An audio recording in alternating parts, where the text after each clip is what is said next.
I don't know if we formally gone over him on the show. So this is a good time too. This is a good time to be the TJ segment. Scam rapper TEEJAX6. It's funny the new trends that occur in hip hop. Like we were just talking about how like, you know, I've probably covered this on the show already, but we were just talking about how like, you know, all of the most street rappers nowadays, all the young super street rappers are like fucking singing and their hearts are broken and shit. Like or like TJ, like the new wave of scam. Like people are finding scammers cool. Like credit card scamming is like the new street wave. Yeah, of like embossing cards. I think it's the future.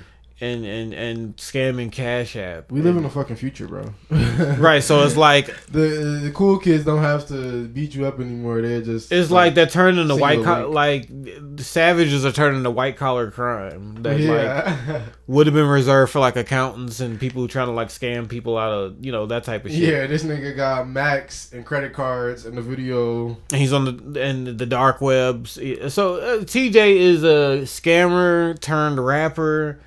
Turned dry snitch for himself. I mean, I don't know. Is it dry snitching or is it direct snitching if you just tell yourself? I think it's just snitching. I mean, but then again, he probably, you know, don't give a fuck. So he's been just coming up pretty fast. I mean, it's been on SoundCloud, YouTube. He just had a No Jumper interview. And I just been hearing his name everywhere. And I've been listening to his music now for like, what, a good month and a half. Yeah, TJ been popping for maybe a good 2 months. Like he been on the come up for like the last 2 months.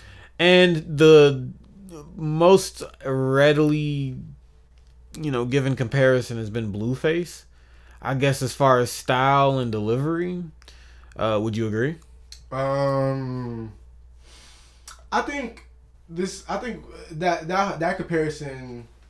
It's more about like being, you know, offbeat or whatever, but I think it's kind of also underlying with the music where like, you know, I can't be the first person to ever notice this, but it's a lot of parallels between like that Detroit, you know, sound with like the smooth shit and then, you know, some classic West Coast shit or some current West Coast sound and shit where like, you know, the bass lines are kind of, you know, high fucking resonating, like, you know. I've described it as like some spy synthwave N64 perfect dark GoldenEye electronic music. It feels like they go over that shit for samples and then they just take them and put some trap drums behind like those spy 808s or whatever, that synthwavey sound. So overall, because I think a lot of people's first impressions would be that this shit is trash or one of those booty type rappers or some funny meme rap type shit. I think that'd be a lot of people's first impression. That was my first impression. And that's what I think. But the more you listen to it, I started taking a liking to it kind of. It has like some charming things. It's like funny. It has that meme element to it. It's like, is this serious? This can't be serious. Yeah, it gives you something to think about kind of. I think it's kind of unintentional. I mean, no. I mean, even his inflection, went to get pizza. Or something like that, and it's just like I just scared my mama. Right. So a lot of don't want no drama.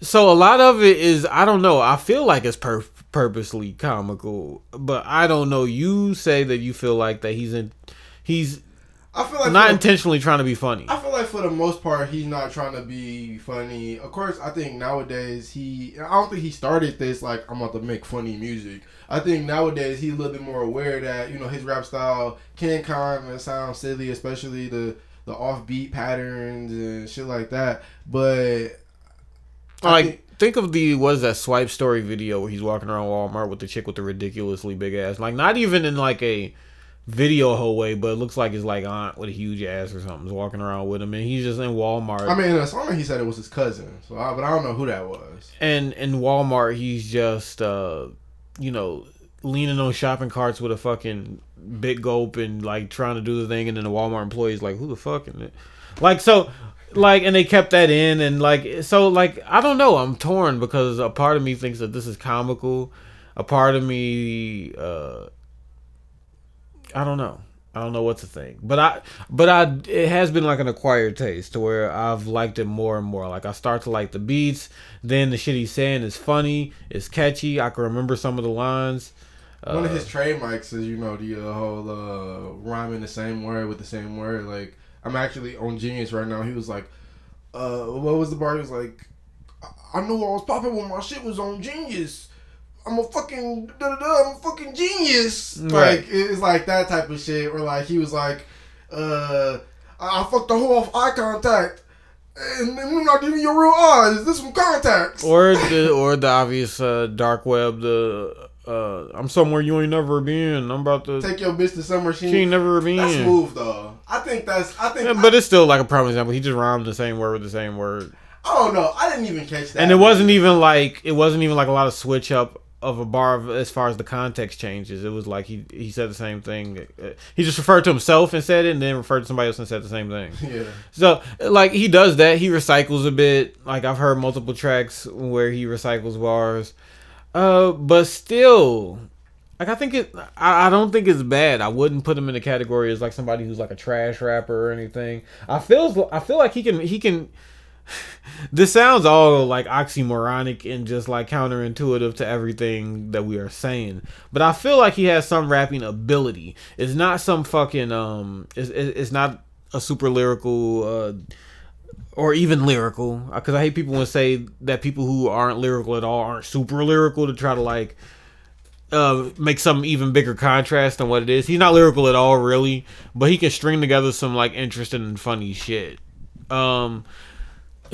The one thing that I would say that I guess could be a criticism outside of just the absolute sound is a lot of his songs cut off abruptly. Yeah, he just ran out of ideas and was like, "Fuck it, that's the song." I think that's because like TJ isn't a musician. TJ really isn't.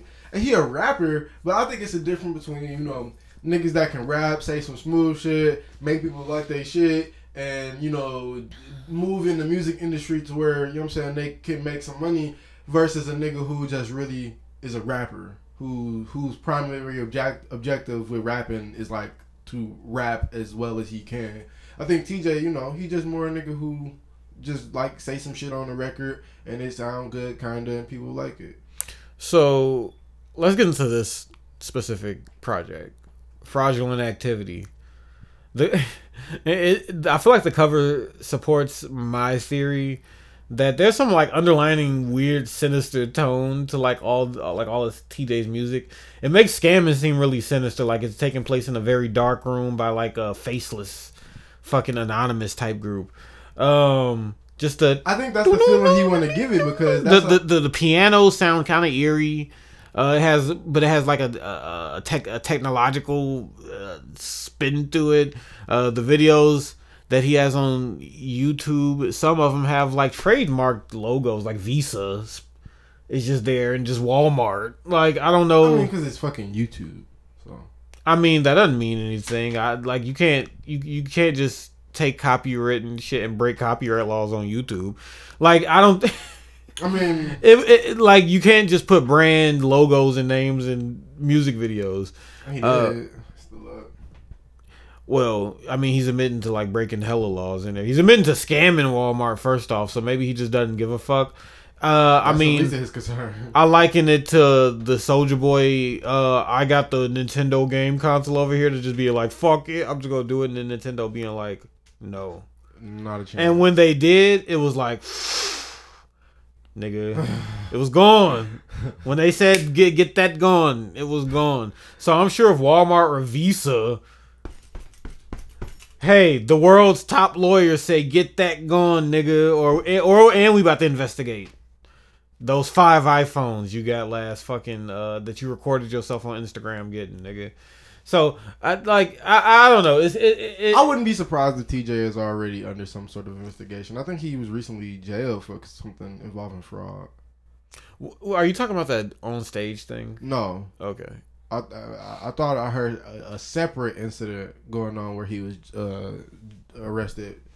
But I don't think it takes much of an investigation when he's admitting that he does all this shit. I don't know. Yeah, not even just like in records, because you could take the whole like this is for music thing, but like he's in interviews like, yep, that's me. All of it. I did it. Hey, let me tell you about that one time. Yeah, and maybe I'll stop. He almost has like a little bit of Napoleon Dynamite. Like he there's an aspect of TJ like a dry humor. No. It's an aspect of TJ that seems kind of slow. You mean mentally? Yeah. I didn't think that about his sound, like the way he delivers things and the way he sounds kind of like a slow. He sounds like a little bit like a slow dude, like slow Gucci, when he sounds at his slowest. But he's talking about scamming people. That he gives me a little bit of the slow nigga in class, a little bit. I didn't take that. I mean, that's a little bit what I get from him. Like he's a slow nigga that you like. What? So what songs was you feeling on this shit? Well, my favorite, I think, or the one I listened to most was maybe Silk Road. Yeah, Silk Road is pretty good. Talking about going on a dark web and seeing dead bodies and people in red rooms. For people who are unfamiliar with red rooms, it's the dark web thing that, I mean, I don't know, could be a myth, urban legend, hoax type of thing of, you know, when people set up webcams to, you know, kill people and torture them and shit for the dark web. Or he said he saw someone commit suicide. He saw a woman take some pills in the bathroom committing suicide, and all you saw was perfume. So he rhymed bathroom with perfume, but it was pretty funny. Meaning he didn't rhyme. It wasn't a perfect rhyme. He tried. Bathroom, a perfume. Okay, it's a fume in the room. It's a little in there. It's the fume in the room. So he's trying. I think you got to give TJ points for trying. I can't even get in the house no more because I blow too much weed. That nigga said he got some loud, but I seen a seed. I'm getting high with my slimes. I feel like Lil Kid. You still live with your mama. You a little kid. Kid. I wonder if he tried to say kid like that. Actually don't sound bad though. This song isn't. This is probably one of the better songs on here. I'm not a. By the way I'm talking, I'm pretty sure everybody could tell that I'm not a super huge fan, but I don't think TJ is just straight trash. I don't think he's. I don't know. I don't think he's pure trash. I think his shit is too entertaining for me to listen to. My biggest problems with him is that he rhymes the same word with the same word a lot of the time, and it don't be like clever. He don't rhyme a lot of the time. And, you know what I'm saying? And with this flow, I don't really have a problem with the flow. I mean, I think it, you know what I'm saying? I think that's the reason that people can recognize him. And, you know what I'm saying? And it just seemed loose because he going in the studio and it just sounded like he punching line for line. I feel like his shit is entertaining, but I have to put the caveat on there that I feel like it's entertaining. For a second. No. Because I can listen to it for more than... I can listen to it for a while. I can listen to it for a while. I got like a bunch of songs I could just...